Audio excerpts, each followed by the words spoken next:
رات میں نے خطبہ مسنونہ کے بعد آیت کریمہ تلاوت کرنے کا شرف حاصل کیا ہے۔ آج یہ کانفرنس اصلاح معاشرہ کانفرنس ہے۔ آج یہ کانفرنس عوام اہل سنت کی اصلاح کے لیے رکھی گئی ہے کہ ہمارے اندر کون کون سی برائیاں پائی جاتی ہیں، جس کی اصلاح علماء اہل سنت کانفرنسوں کے ذریعے اپنی تقریروں کے ذریعے کرتے ہیں، اور انشاءاللہ تعالی تا قیام قیامت ہم کرتے رہیں گے۔ لیکن حضرات محترم، اصلاح سے پہلے جو ہے ہمارے معاشرے کی اصلاح سے پہلے ضروری ہے کہ ہمارے عقیدے کی اصلاح ہو جائے۔ سب سے پہلے آدمی کو باادب بنایا جائے۔ انسان عمل سے پہلے اگر باادب بن جاتا ہے تو پھر انشاءاللہ اس کے عمل بارگاہ خداوندی میں مقبول ہو جاتے ہیں۔ آج ہم اور آپ ایک نعرہ لگاتے ہیں، مولانا صاحب ہمارے شادی کی اصلاح ہونی چاہیے، ہمارے جو ہے عقیقے کا اصلاح ہونا چاہیے، ہمارے سماج میں پھیلی ہوئی برائیوں کا جو ہے اصلاح ہونا چاہیے۔ تو آپ کو معلوم ہونا چاہیے کہ قسم خدا کی مسلمانوں، جس کے دل میں صحیح معنوں میں مصطفیٰ کا ادب بیٹھ جائے گا، قسم خدا کی اس کی شادی بھی شادی خانہ آبادی ہوگی، اس کے عقیقہ بھی عقیقہ مسنون ہوگا، اور اس کے سارے کام سنت رسول اللہ صلی اللہ علیہ وسلم کے مطابق ہوگی۔ آج اپنی قوم کو رسول اللہ کا ادب سکھانا ضروری ہے۔ رسول کائنات صلی اللہ تعالی علیہ وسلم کا جو ہے ادب جس کے دل میں بیٹھ جائے گا تو پھر سمجھ لو اس کی دنیا و آخرت سنور جائے گی، تو پھر اس کے شادی کا اصلاح کرنے کی ہم کو ضرورت نہیں ہے۔ آپ کہیں گے مولانا صاحب کیا ہم بے ادب نظر آتے ہیں؟ کیا ہم رسول اللہ کی بارگاہ کے ادب نہیں کرتے؟ اے مسلمانوں، نہیں، ایسا مت سوچو کہ ہم آپ کو رسول اللہ کی بارگاہ کا بے ادب کہتے ہیں، نہیں۔ آؤ میں آپ کو بتانا چاہتا ہوں آقا کریم صلی اللہ علیہ وسلم کے دربار کا ادب کیا ہے۔ سنو میرے آقا صلی اللہ علیہ وسلم کے دربار کا ادب کیا ہے۔ اللہ تبارک و تعالی سورہ حجرات میں فرماتا ہے، یا ایھا الذین آمنوا لا ترفعوا اصواتکم فوق صوت النبی ولا تجہروا له بالقول کجہر بعضکم لبعض ان تحبط اعمالکم وانتم لا تشعرون۔ یہ کون سی آیت کریمہ ہے؟ یہ آیت کریمہ صحابہ کے بارے میں نازل ہوئی ہے۔ ارے صحابہ کس کو کہتے ہیں؟ آدمی سنو، نہ نماز کے ذریعے صحابی بن سکتا ہے، نہ جو ہے بہت زیادہ تقوی پرہیزگاری کی بنیاد پر کوئی صحابی بن سکتا ہے۔ ارے کوئی غوث آدم بن جائے، کوئی قطب عالم بن جائے، کوئی مشائخ میں سے جو ہے مشائخ بن جائے، اور کوئی بہت بڑا عالم بن جائے، لیکن اگر اس سے کہو کہ آپ علم کے ذریعے صحابی بن جائیے، آپ نمازوں کے ذریعے صحابی بن جائیے، آپ حج کے ذریعے صحابی بن جائیے، آپ بہت بڑے غنی ہیں، سخاوت کر کے اور صحابی بن جائیے، تو قسم خدا کی وہ صحابی نہیں بن سکتا ہے۔ صحابی اس خوش نصیب انسان کو کہا جاتا ہے جس نے ایمان کی حالت میں مصطفیٰ کو دیکھا ہو اور ایمان کی حالت میں وہ دنیا سے چلا گیا ہو۔ سبحان اللہ۔ تو سنو، صحابی رسول سے زیادہ ادب والا کون ہو سکتا ہے؟ ابو بکر سے زیادہ ادب والا کون ہو سکتا ہے؟ حضرت عمر فاروق اعظم سے ادب والا کون ہو سکتا ہے؟ سنو مسلمانوں، بارگاہ رسول کا ادب سیکھو۔ اللہ کے پیارے پیغمبر ہیں، ان کی بارگاہ میں صحابہ آتے تھے، ان کی آوازیں بلند ہو جایا کرتی تھی۔ ایک صحابی رسول ہے جن کا نام حضرت ثابت بن قیس رضی اللہ تعالی عنہ ہے۔ ان کو ثقل سماعت تھی، یعنی وہ تھوڑے سے بہرے تھے، ان کے کام جو سنوائی کمزور تھی۔ آج بھی ایسا معمول دیکھا گیا ہے کہ جو آدمی سنتا کم ہے وہ اپنے سامنے والے کو بھی بہرا ہی تصور کرتا ہے۔ نہیں کرتا ہے بھائی۔ اگر کسی بہرے آدمی سے آپ گفتگو کیجئے تو زور سے بولتا ہے، کیا ہے؟ یعنی ایسا لگے گا کہ وہ مجھے ڈانٹ رہا، سمجھ رہے؟ لیکن وہ اپنی طرح آپ کو سمجھ رہا ہے۔ ایک صحابی رسول حضرت ثابت بن قیس، اللہ اکبر کبیرہ۔ مسلمانوں، ادب سیکھو بارگاہ رسالت کا۔ جلسے میں ہم آ جاتے ہیں ایسے ہی، چلو فلاں مولانا صاحب آئیں گے، دیدار کر لیا، کام ہو گیا، پیر صاحب آئیں گے، دیدار کر لیا، کام ہو گیا۔ نہیں، ارے جب تمہارا عقیدہ ہے کہ اس پاک محفل میں مدینے کے تاجدار کی جلوہ گری ہوتی ہے تو پھر آؤ ہم اگر یہاں سروں سے چل کر کے آئے تب بھی کم ہے، اس لیے کہ بارگاہ رسالت میں حاضری کی تمنا ہے۔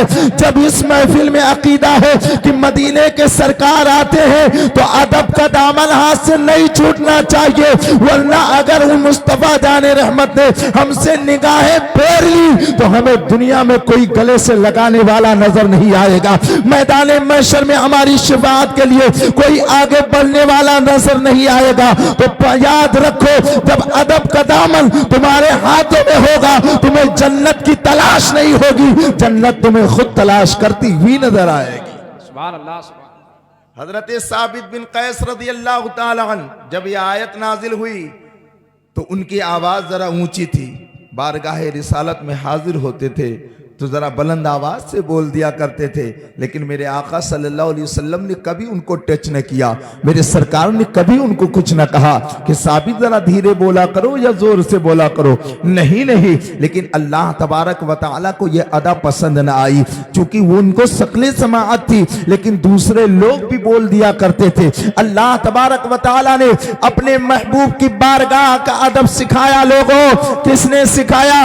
اللہ نے سکھایا کہ اے ایمان والو اپنی آوازیں بلند نہ کرو نبی کی آواز پر، اور ایک دوسرے سے ان کی بارگاہ میں اس طرح نہ چلاؤ جس طرح ایک دوسرے سے پکارتے ہو، دوسرے کے پاس رہتے ہو ان کو پکارتے ہو، زور سے چلا کر کے پکارتے ہو۔ اللہ فرماتا ہے کہ کہیں تمہارے اعمال اکارت نہ ہو جائے اور تمہیں خبر بھی نہ ہو۔ ذرا توجہ کیجئے گا، اللہ کے رسول کی بارگاہ میں گستاخی کی تو بہت بڑی بات ہے میاں، یہ کیسے ظالم ہے رسول کائنات کی بارگاہ میں گستاخی کرتے ہیں۔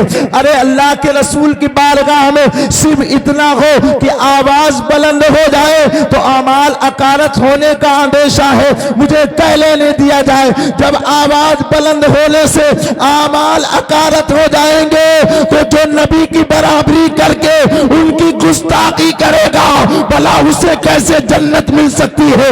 قسم خدا کی جنت تو دور کی بات، گستاخ رسول کو جنت کی خوشبو تک نہیں مل سکتی ہے۔ نعرہ تکبیر، نعرہ رسالت، مسلک اعلی حضرت فیضان غوث اعظم، نعرہ تکبیر، نعرہ رسالت۔ آؤ دیکھو حضرت ثابت بن قیس رضی اللہ تعالی عنہ ہے، وہ بارگاہ رسالت میں حاضر ہوتے آواز بلند ہو جایا کرتی تھی۔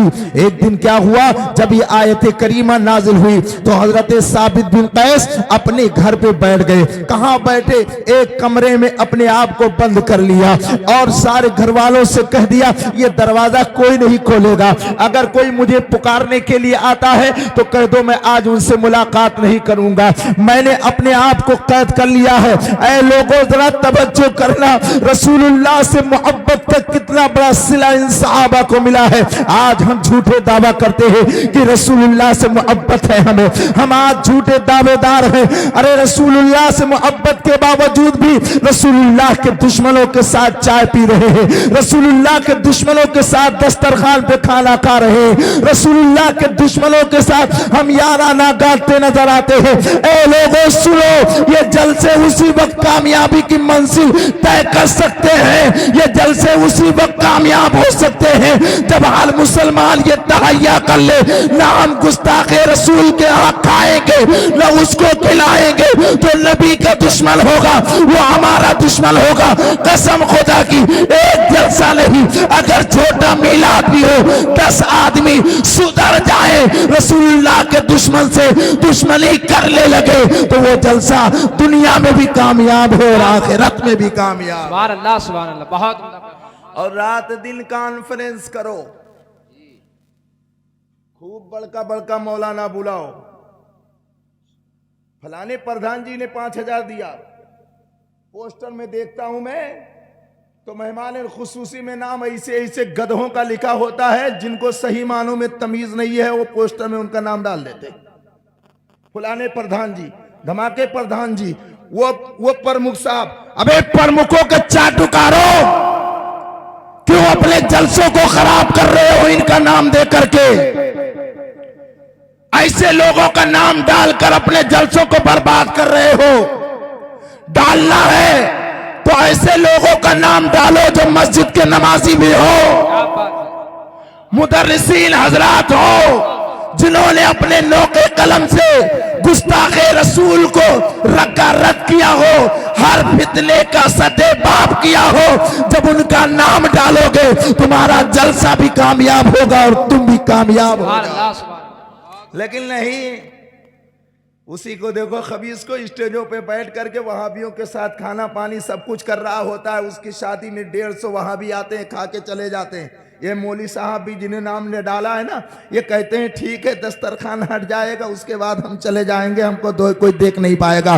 ایک خدا کے واسطے حضرات علماء اہل سنت، آخر کب سدھرو گے؟ کیوں؟ آخر تم اگر چاہو تو ایک مولانا مبارک اگر کوشش کر رہے ہیں، اگر ہر ایک مولوی چاہے تو تمہارے علاقے سے وہابیت کا فتنہ مٹ جائے گا۔ مٹتا ہے، آپ کہیں وہابیت نہیں ہے، لیکن اکثر لوگوں کی رشتہ داریاں وہابیوں کے نظر آتی ہیں، کوئی کہیں نہ رشتہ داری کرتا نظر آتا ہے۔ آپ کہتے ہیں کہ اصلاح نہیں ہو پاتی ہے، میں کہتا ہوں عقیدے کی اصلاح ضروری ہے۔ اس دور میں اگر تمہیں شادی بیاہ کی اصلاح ضروری ہے، وہی عقیدے کا اصلاح ضروری ہے۔ جب عقیدہ آپ کا مضبوط ہوگا تو سبحان اللہ رسول اللہ کا عشق آپ کے دل میں بیٹھے گا، مومن بن کر زندگی گزارو گے، زمانہ تمہیں حقارت کی نظر سے دیکھے گا، لیکن جب قبر میں پہنچو گے مصطفیٰ آئیں گے، فرمائیں گے فرشتے اس سے سوال کیا کرتے ہو؟ اس نے دنیا کو ناراض کیا تھا میرے لیے، میرے لیے، میرے لیے رب کو راضی کیا ہے، میرے لیے میں بھی راضی، میرا رب بھی اس سے راضی، اسے سونے دو، اس طرح سلاؤ جیسے کہ دولہا سویا کرتا سبحان ہے۔ اللہ سبحان اللہ سبحان اللہ۔ نعرہ تکبیر، نعرہ رسالت، مسلک اعلی حضرت، مسلک اعلی حضرت، نعرہ تکبیر۔ وہ صحابی رسول ہے، ان کو کم سنائی دیتا ہے، وہ اپنے آپ کو گھر میں بند کر لیتے ہیں۔ لوگوں، آج تو کتنی آیتیں ہمارے بارے میں نازل ہوئی ہیں، کتنی آیتیں ہمارے بارے میں نازل ہوئی ہیں۔ زکوٰۃ دو ورنہ یہ ہو جائے گا، نماز پڑھو ورنہ یہ ہو جائے گا، روزہ رکھو ورنہ یہ عذاب میں مبتلا کر دیے جاؤ گے۔ کبھی تم روئے، کبھی ہم روئے، کبھی ہم اپنے آپ کو تنہائی میں سوچنے پر مجبور کیے نہیں کیے، لیکن وہ صحابی رسول ہے۔ ایک آیت نازل ہوئی ہے، اے ایمان والو اللہ کے رسول کی بارگاہ میں بات چلا کر نہ کہو، جس طرح ایک دوسرے سے آپس میں باتیں کرتے ہو ان کی بارگاہ میں آوازیں بلند نہ کرو۔ ان کی آواز بلند کرتے نہیں تھے بلکہ ہو جایا کرتی تھی۔ جب یہ آیت کریمہ نازل ہوئی تو وہ اپنے گھر میں آ کر کے بیٹھ گئے، اور بیٹھنے کے بعد زارو قطار رونے لگ گئے، اتنا روئے، اور جب معلوم کیا گیا، لوگوں نے معلوم کیا اے ثابت بن قیس کیوں رو رہے ہو، تو وہ اندر سے کہتے ہیں ارے مجھے رو لے تو اس لیے کہ میں ایسی بارگاہ کا گستاخ ہو گیا ہوں، میری آواز اتنی بلند ہو گئی ہے، آیت کریمہ نازل ہو گئی ہے، میرے اعمال اکارت ہو گئے ہیں۔ اللہ اکبر کبیرہ، اتنا روئے۔ ایک صحابی رسول جو ان کے پڑوسی تھے، جب 2-3 دن بارگاہ رسالت میں ثابت بن قیس نہیں آئے تو رسول کائنات صلی اللہ علیہ وسلم نے ارشاد فرمایا، اے بھلا بتاؤ وہ تمہارے پڑوسی جو صحابی ہے ثابت، وہ بھلا اتنے دن ہو گئے آئے کیوں نہیں ہے؟ کیا وہ بیمار ہو گئے؟ توجہ سے سننا، اپنے نبی کی شان دیکھو مسلمانوں، اپنے نبی کی شان دیکھو۔ بارگاہ میں حاضر ہونے والے صحابی کے حالات کو مصطفیٰ معلوم کر رہے ہیں۔ ارے کیسا خیال میرے آقا نے اپنے صحابیوں کا رکھا ہے۔ آقا کریم صلی اللہ علیہ وسلم نے فرمایا وہ آ نہیں رہے ہیں، کیا ان کی طبیعت خراب ہے؟ کیا ان کو کوئی ایسی مجبوری لاحق ہو گئی جو بارگاہ رسالت میں حاضری نہیں دے رہے ہیں؟ تو وہ صحابی کہتے یا رسول اللہ مجھے تو نہیں معلوم، میرے علم میں نہیں ہے کہ ان کی طبیعت خراب ہے، لیکن پھر بھی میں معلوم کر لوں گا۔ جب وہ صحابی گئے اور ثابت بن قیس کے گھر پر گئے تو کہا ثابت کہاں ہے؟ گھر والوں نے کہا آج 3 دن ہو گیا، وہ اپنے آپ کو ایک کمرے میں بند کیے ہوئے رو رہے ہیں، نہ کچھ کھا رہے ہیں نہ پی رہے ہیں۔ کہا وجہ کیا ہے؟ کہتے ہی آیت کریمہ نازل ہوئی ہے کہ رسول اللہ کی بارگاہ میں آواز اونچی نہ کرو، رسول اللہ کی بارگاہ میں اتنے زور سے نہ بولو جس طرح ایک دوسرے سے آپس میں بولتے ہو، اور ان کی آواز اونچی سوچی ہے, ان نے سوچ رکھا ہے یہ آیت میرے کے بارے میں نازل ہوئی ہے. وہ صحابی رسول گئے بارگاہ رسالت میں, عرض کیا رسول اللہ آیت کریمہ نازل ہوئی ہے, اس وجہ سے وہ نہیں آ رہے ہیں, وہ شاید اپنے آپ کو جہنمی تصور کر رہے ہیں. ذرا غور کیجئے گا مسلمانوں, آقا کریم کا کریمانہ لہجہ دیکھو, مصطفیٰ جان رحمت صلی اللہ علیہ وسلم کی شان کریمی دیکھو. مصطفیٰ جان رحمت نے فرمایا وہ صحابی جاؤ اور میرے اس صحابی کو بلا کر کے لے آؤ. حضرت ثابت بن قیس بارگاہ رسالت میں حاضر کیے گئے. ارے سروں کو جھکائے ہوئے مصطفیٰ کے بارگاہ میں آئے ہوئے ہیں. کون صحابی رسول ہے؟ صحابی رسول اپنے سر کو جھکا کر کے آ رہے ہیں اور رو رہے ہیں ساروں قطع. جب مصطفیٰ کی نگاہ جو چہرے پر نگاہ پڑی تو اور بھی اپنے آپ کو سنبھال نہ سکے, اور بھی رونے لگ گئے, پھپک پھپک کر رونے لگ گئے. مصطفیٰ جان رحمت کہتے ہیں اے میرے صحابی روتے کیوں ہو؟ وہ کہتے یا رسول اللہ میری آواز اونچی ہے اور میرے بارے میں آیت کریمہ نازل ہو گئی ہے. تو مصطفیٰ جان رحمت کہتے ہیں اے میرے صحابی سن لو, تم جہنمی نہیں ہو بلکہ جنتی ہو, اور آج میں تم کو مژدہ سناتا ہوں صرف جنتی نہیں ہو بلکہ اللہ تعالی تمہیں دنیا میں شہادت کی موت عطا فرمائے گا. سبحان اللہ سبحان اللہ. تمہیں شہادت کی موت عطا فرمائے گا. اے لوگو یہ کس کے بارے میں؟ اللہ کے رسول صلی اللہ علیہ وسلم کے ایک صحابی ثابت بن قیس. میں آپ سے کہنا یہ چاہتا ہوں ادب یہ سرکار کے زمانے کی بات ہے, سرکار کے ظاہری حیات کی بات ہے.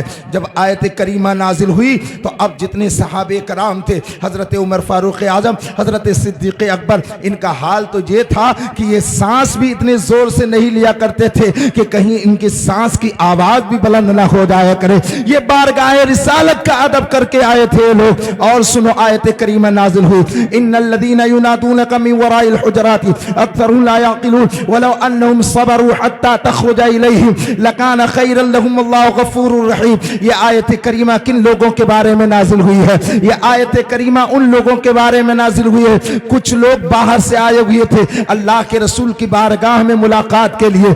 یہ دیہات کے لوگ تھے, ان کو ادب معلوم نہیں تھا. یہ دوپہر کے وقت آئے اور آنے کے بعد میں رسول کائنات صلی اللہ تعالی علیہ وسلم کی بارگاہ میں پہنچے تو آپ کے دروازے کی کنڈی کھٹکھٹانا شروع کر دیا. اللہ اکبر کبیرہ. تو اللہ تبارک و تعالیٰ کو یہ ادا ناگوار گزری, یہ کام ان کا ناگوار گزرا. اللہ تبارک و تعالیٰ نے فرمایا ان الذین ینادونک من وراء الحجرات اکثرهم لا یعقلون. اے محبوب جو آپ کو حجروں کے باہر سے پکارتے ہیں اکثر بے عقل ہے. اگر وہ صبر کرتے اور آپ ان کے پاس تشریف لاتے تو اللہ بخشنے والا مہربان ہے. میں آپ سے کہنا چاہتا ہوں یہ بارگاہ رسالت کا ادب ہے. اب یہی رک کر کے میرا جملہ نوٹ کرو.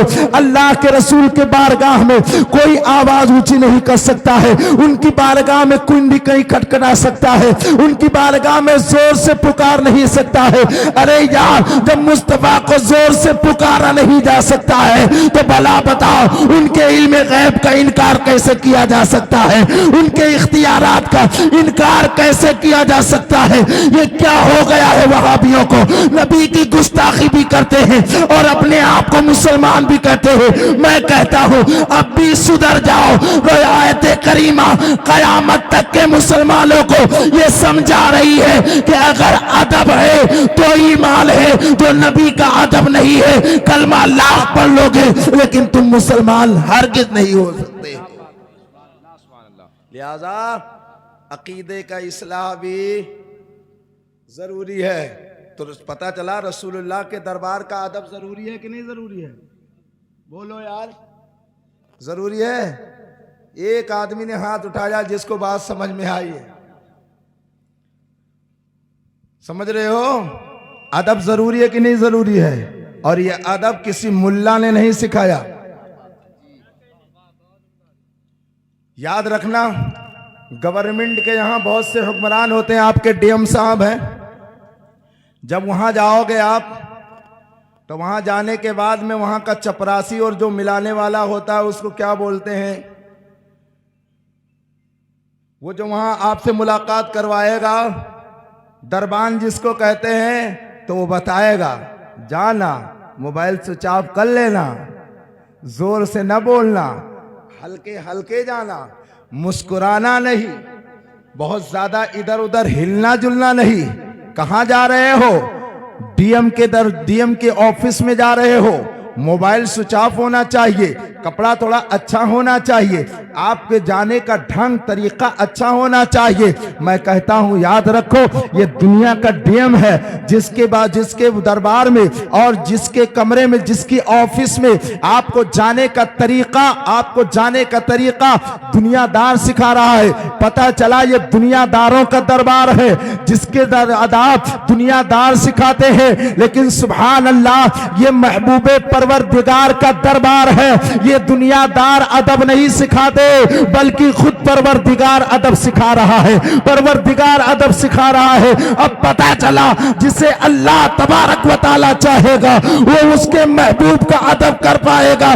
آپ نے نہیں دیکھا کلمہ بہتوں نے پڑھا, کلمہ لا الہ الا اللہ پڑھنے والوں کی تعداد کم نہیں تھی, لیکن ایک کے بعد دوسرے کے بعد مرتد ہوتے چلے گئے. کسی نے برابری کا دعویٰ کیا, کسی نے نبوت کا دعویٰ کیا, کسی نے رسول اللہ کے علم غیب کا انکار کیا, کسی نے زکات کا انکار کیا, کسی نے حج کا انکار کیا. کلمہ کام نہ آیا. یاد رکھو جب بھی کوئی رسول اللہ کا گستاخ ہو جائے اسے قرآن پڑھنا کام نہیں آئے گا. کام وہ جب آئے گا جب وہ رسول اللہ کا وفادار بن کر کے رہے گا. یاد رکھو اس بات کو. لہذا اے علی نگر اور قرب و جوار کے مسلمانوں, میں آخری گزارش آپ سے یہ کر کے جا رہا ہوں کہ حضور سید صاحب قبلہ تشریف ہی لانے والے ہوں گے. مجھے وقت ملا تھا پونے گھنٹے کا, لیکن میں پونا گھنٹہ تقریر نہیں کروں گا. اپنی مختصر سی گفتگو میں آپ سے یہ کہہ کے جا رہا ہوں, خدارا وہابیت سے آپ کو دور رہنا ہے. کس سے دور رہنا ہے؟ بولو یار, بولو, ہاتھ اٹھا کے بولو. ہاں ہلہ تو بہت مچاؤ بھائی صاحب, سمجھ رہے؟ یہ تو بہت آسان ہے جلسے میں ہاتھ اٹھا لینا, لیکن کتنوں کے حالات خراب ہیں وہ میں جانتا ہوں. جب کھالو کی باری آئے گی تو بیچ والے راستہ نکال لیں گے اور کہیں گے 2 مہینہ پہلے انہیں توبہ کر لیا تھا, 2 مہینہ پہلے توبہ کر لیا تھا. کہ مولانا صاحب نہیں, نیاز ان کے یہاں, فاتحہ ان کے یہاں, میلاد ان کے, ارے فلانے مولانا میلاد پڑھ کر کے آئے ہیں. ہم نے کہا بے وقوف کہیں کا میلاد سند نہیں ہے. اشرف علی تھانوی کانپور کی مسجد میں کئی سالوں تک میلاد پڑھتا رہا. سنی دھوکے میں رہ گئے کہ یہ مولوی میلادی ہے, میلاد پڑھ رہا ہے. لیکن جب اس کی خباثت سامنے آئی تو سارے لوگ دنگ رہ گئے کہ یہ مولوی تو میلاد پڑھتا تھا. لہٰذا میں کسی مولوی کو میلاد پڑھنے پر معترض نہیں ہوں کہ وہ میلاد پڑھ رہا ہے, لیکن یہ بھی یاد رکھو کہ میلاد کروانے والے بھی کئی طریقے کے ہوتے ہیں. اپنا کام نکالنے کے لیے میلاد کروا کے اور سنیوں کو دھوکہ دیتے ہیں. میلاد بعد میں دیکھو, بریلی کے تاجدار امام احمد رضا کی محبت اس کے دل میں دیکھنی پڑے گی کہ اس کے سامنے روزانہ اعلیٰ حضرت کا ذکر کرو. اگر اس کی پیشانی چمک جائے تو سمجھ لو کہ یہ نبی سے سچی محبت کرنے والا ہے, اور اگر وہ اعتراض کرنے لگے تو سمجھ لو کہ کہیں نہ کہیں اس کے عقیدے میں کھوٹ ہے, تو یہ میلاد کام نہیں آئے گا. سب سے پہلے ضروری ہے کہ امام احمد رضا کی محبت اس کے دلوں میں ڈالو, تو رضا سے محبت کرنے والا ہوگا, وہ صحیح معنوں میں حضور سے سچی محبت کرنے والا ہوگا. سمجھ رہے ہو؟ ہاں بس اتنی سی بات. وہابیوں دیوبندیوں سے دور رہو. حضرت ہمارے نیچے بیٹھے, مجھے بہت افسوس ہوا, میں ان کے قدموں کی دھول کے برابر بھی نہیں ہوں. سمجھ رہے ہیں؟ اتنے بڑے عالم ہیں وہ میں جانتا ہوں, لیکن پھر بھی حضرت بچنا چاہتے تھے تو بچ گئے. انہوں نے اسٹیج کو ترجیح نہیں دیا بلکہ زمین کو ترجیح دیا کہ ہم زمین پہ بیٹھیں گے. اے لوگوں, جب ایسے لوگ آپ کے سماج میں ہوں, ایسے لوگ آپ کے درمیان میں ہوں, یہ اور بات ہے کہ مدرسہ چلاتے ہیں تو ان کے سامنے مجبوری ہے کہ وہ آپ کے پاس آتے ہوں گے، مدرسہ چلاتے ہیں تو وہ آپ کے پاس آتے ہوں گے، لیکن اے میرے ملت کے نوجوانوں، وہ مدرسہ اپنے لیے نہیں چلاتے ہیں، اپنے بچوں کے لیے نہیں چلاتے ہیں، بلکہ آپ کے بچوں کے مستقبل کو سنوارنے کے لیے چلاتے ہیں۔ آپ سوچ رہے ہیں یہ ٹوپیاں جو نظر آتے ہیں تمہارے علاقے میں، یہ پگڑیاں جو ربیع الاول کے موقع پر نظر آتی ہے، عید کے موقع پر تمہارے عیدگاہ میں طلبہ کی ایک جماعت لگ جاتی ہے، جو دیکھو برکاتی ٹوپی میں آ رہا ہے، کوئی رضوی ٹوپی میں آ رہا ہے، کوئی امامے میں آ رہا ہے۔ ہم نے پوچھا یہ امامے والے، یہ جبہ والے، یہ ٹوپی والے کہاں سے پیدا ہو گئے؟ کیا کسی ماں نے دودھ پلا کر کے ان کو ایسا کیا ہے؟ کیا کسی باپ نے ان کی شفقت کا ہاتھ رکھ کر اور پیار محبت سے پال کر کے اور ان کو اپنے گھر میں ایسا بنایا ہے؟ تو جواب دیں گے مولانا نہیں، بعض گرچہ بالا باپ میں ہے اور ماں نے دودھ پلایا ہے، لیکن ان کے سروں کی پگڑیاں اگر سجائی ہے تو جامعۃ الرضا نے سجائی ہے، مفتی عیدگاہ والوں نے سجائی ہے، بدر العلوم والوں نے سجائی ہے۔ پتہ چلا ماں باپ تو پیدا کر کے بچے کو پروان چڑھاتے ہیں، لیکن اگر بچوں کو انسان کوئی بناتا ہے تو یہ مدرسے والے بنایا کرتے ہیں۔ سبحان اللہ سبحان لہٰذا ان کی قدر کیجئے اور حضور سید صاحب قبلہ سے آپ خوب محبت سے ملیے گا اور ان کے فیضان لوٹیے گا، سرکار مسولی کے فیضان سے مالا مال ہوئیے گا۔ ہمارا مقصد یہ تھا وَتُعَزِّرُوهُ وَتُوَقِّرُوهُ وَتُسَبِّحُوهُ بُكْرَةً وَأَصِيلًا۔ نبی